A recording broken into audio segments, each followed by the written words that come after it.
no farmers, no food. No farmers, no farmers, no farmers, no farmers. Thank you very much, zag. मैं जाती तौर ते zag भाजी ਤੁਹਾਡਾ बहुत ਧੰਨਵਾਦੀ ਹਾਂ ਕਿ ਤੁਸੀਂ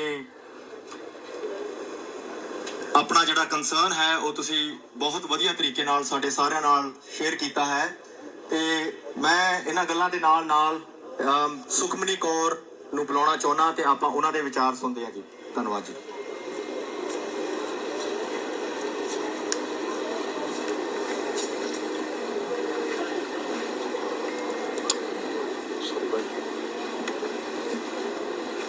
Waheguru Ji Ka Khalsa, Waheguru Ji Ki Fateh. We are all here today to join the global protest against the 3 bills introduced by the Indian government, which essentially deregulate and corporatize the farming sector. We're here to show solidarity with those who have been on the streets of Delhi for the past 3 months, braving the cold winter conditions to try to hold their government accountable. It has been phenomenal seeing our community unite together, not just in India, but globally. We've seen people unite from Punjab to Kerala, from Canada to Australia, and the largest protest in human history, which is still going at 250 million people strong. However, something which I am confused about is that those who have protested against the bills, the farmers on the ground, those who have shown solidarity, have been labelled anti-national. But what can be more pro the nation than supporting the farmers? The farming sector is currently the backbone of India.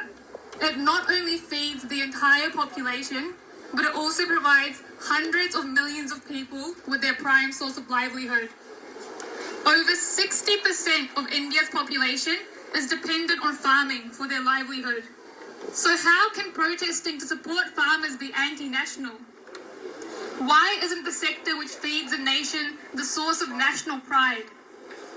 Is anti-national just a label which is attached to anyone who opposes the Indian government's decision-making? And if it is, maybe we should think twice before we proudly call India the world's largest democracy. These bills and the government's response to the protests following them has been fundamentally anti-democratic.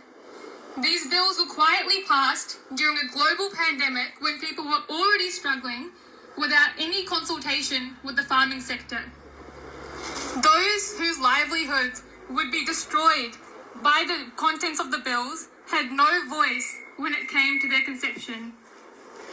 And when farmers are raising their voices now, when they are saying that these bills will significantly impact their livelihoods, they are being labelled anti-national, and they are being met with a toxic combination of indifference and violence. They are met with tear gas, water cannons, and police beatings while they exercise their right to protest in a country which is the world's largest democracy. An essential component of a democracy is the ability to hold your elected representatives accountable. If there is no accountability, there is no strong democracy. The notion of accountability involves the right to protest and the right to dissent.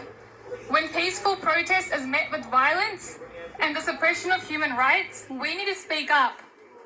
We are seeing these sorts of situations happen more and more frequently in India. This isn't an isolated event. This is not the first time that the Indian government has introduced policy without any consideration of democratic process, which systematically disadvantages India's minority and working class communities. We saw this last year with the Citizenship Amendment Act.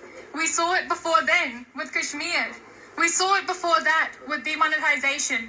Policies which systematically disadvantage India's minority and working class communities.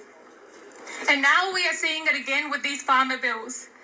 None of these policies were introduced through proper democratic process, which is outlined in the Indian Constitution. And we are standing up today to say that this is enough. Some people might be wondering, why are we protesting an Indian issue in Australia? The truth is, many of us here come from farming backgrounds. We know people who are impacted by the bills, and we know people protesting on the ground in Delhi. To us, farming is intrinsically linked with our identity.